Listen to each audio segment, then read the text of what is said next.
Salut bande de sous-merde et bienvenue pour un nouvel épisode de Quai du Net. Et après plusieurs mois d'absence, je reviens pour vous parler d'un film de merde.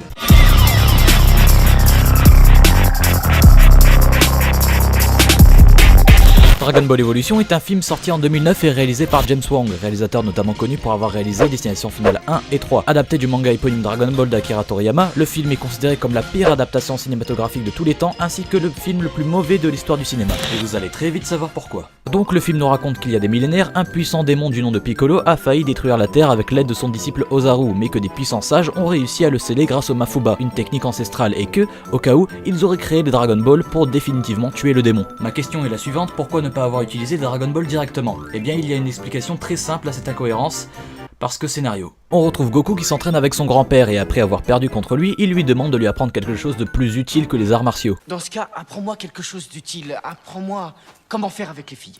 Alors je sais pas pourquoi, mais j'ai l'impression que le manga va se faire violer dans quelques minutes.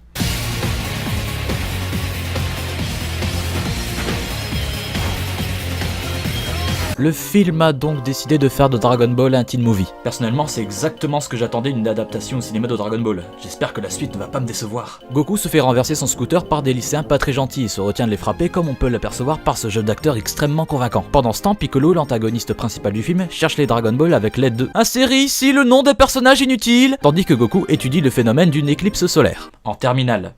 Sérieusement. Pendant ce temps, Goku mate Chi-Chi et l'imagine en train de manger des fraises. Après, chacun son fétichisme. Par exemple, moi j'adore m'enfoncer des poules dans le cul. Le prof décide d'interroger Goku qui forcément répond à côté de la plaque. Comment nos ancêtres interprétaient-ils l'arrivée d'une éclipse? Eh bien, mon grand-père vous dirait, prenez garde de Namek. Alors si vous connaissez un minimum Dragon Ball, vous savez que Piccolo est un Namek et vous faites tout de suite le rapprochement. Mais à aucun moment dans le film on nous explique que Piccolo est un Namek. Ce qui fait qu'une personne qui est totalement étrangère à l'univers qu'est Dragon Ball n'aura rien pigé sa race. Dans les couloirs du lycée, Chi-Chi invite Goku à sa soirée, celui-ci accepte et prend la Dragon Ball de son grand-père avant de partir. Parce que scénario, pendant que Goku est en train de pécho, Gohan, le grand-père de Goku, se fait littéralement violer par Piccolo qui cherchait la Dragon Ball à 4 étoiles. Je pense que tout le budget de ce film est parti dans cette scène. Le lendemain, Goku rencontre Bulma qui cherche son globe de Prométhéum, et je viens le reprendre. Votre quoi? globe de Prométhéum.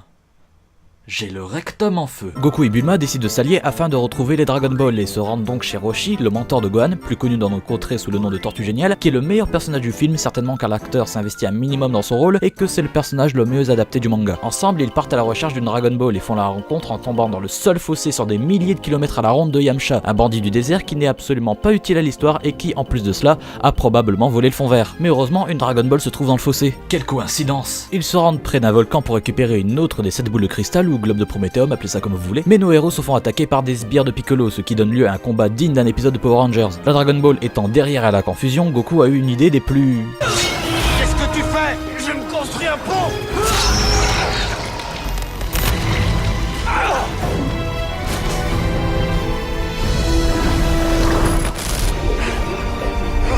Une idée des plus connes, sérieusement, tu peux pas faire le tour, abruti? Roshi décide donc d'apprendre à Goku la fameuse technique du Kamehameha, une technique permettant notamment d'allumer des bougies ou d'effectuer des massages cardiaques. Et je ne vais pas revenir sur la chorégraphie du Kamehameha dans ce film sous peine de mourir. La sbire de Piccolo ayant subtilisé les Dragon Ball en se faisant passer pour Chi-Chi, le combat final peut désormais commencer. Roshi tente d'effectuer le Mafuba mais sans succès, ce qui lui coûte la vie, et Piccolo réveille le démon qui était enfoui au plus profond de Goku, Ozaru.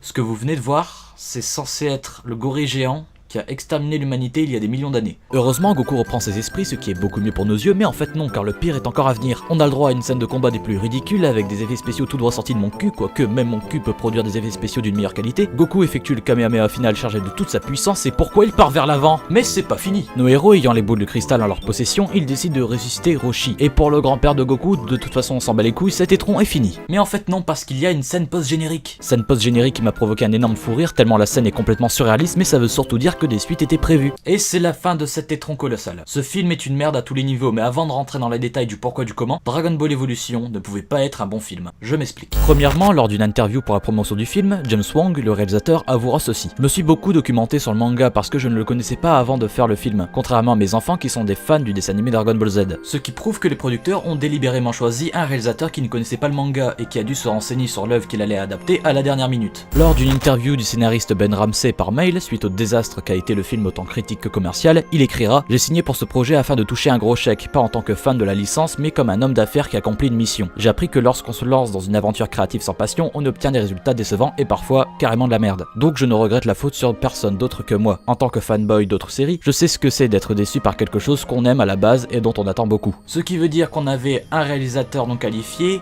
et des producteurs et un scénariste avides d'argent, et comme le dit si bien Ben Ramsey, lorsqu'on se lance dans une aventure créative sans passion, on obtient de la merde. Et ce film est une merde.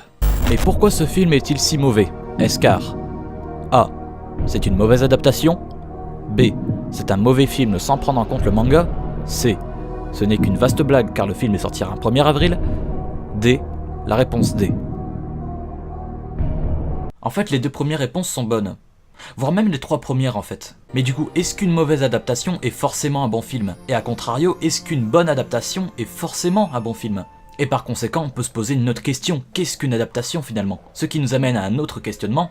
Qu'est-ce qu'une adaptation? Je vais beaucoup trop loin. D'après le tout-puissant Wikipédia, une adaptation est la transposition d'une œuvre existante pour la produire sur un média différent de celui d'origine. Il existe deux types d'adaptation. L'adaptation libre, où de nombreux détails ont été changés comme la fin ou certains événements importants, des personnages peuvent y être ajoutés ou retirés, et l'adaptation fidèle qui va reprendre l'intrigue de l'œuvre dans les grandes lignes. Merci Wikipédia. Maintenant, qu'est-ce qu'une bonne adaptation et est-ce qu'une bonne adaptation est forcément un bon film? La réponse est non. On va partir du principe qu'une bonne adaptation est une adaptation fidèle et qu'une mauvaise adaptation est une adaptation libre. Je vais prendre un exemple, un film tellement culte que même le mot culte n'est pas aussi culte que ce film. The Shining de Stanley Kubrick, adapté du roman éponyme de Stephen King. Ce film est considéré comme l'un des meilleurs films d'horreur de l'histoire du cinéma et comme l'un des films les plus importants de l'histoire du cinéma, rien que ça. Et pourtant, The Shining est une très mauvaise adaptation, sachant que même l'auteur du livre, Stephen King, n'était pas très fier du résultat, tant le film est différent du livre. D'ailleurs, on parlera peut-être de ce film dans un prochain épisode de Quai du Net. Après, moi je dis ça.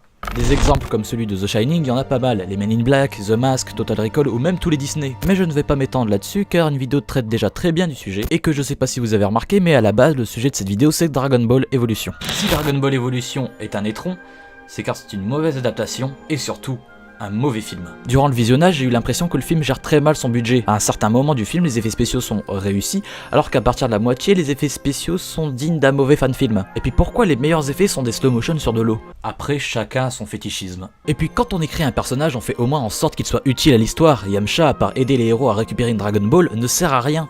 Et je parle même pas de Chi-Chi, sa seule utilité est d'être le crush de Goku. Le personnage n'a aucune profondeur et ne sert strictement à rien dans la trame narrative. La réalisation est banale, les effets spéciaux sont à chier, les acteurs ne s'investissent pas, l'histoire est pleine d'incohérences, bref, ce film est à oublier. J'espère que cette vidéo vous a plu et que ce nouveau format des Quais du Net vous plaît. N'hésitez pas à le faire savoir en commentaire et surtout partagez vos avis, ça m'aidera à avancer. Salut! Hey.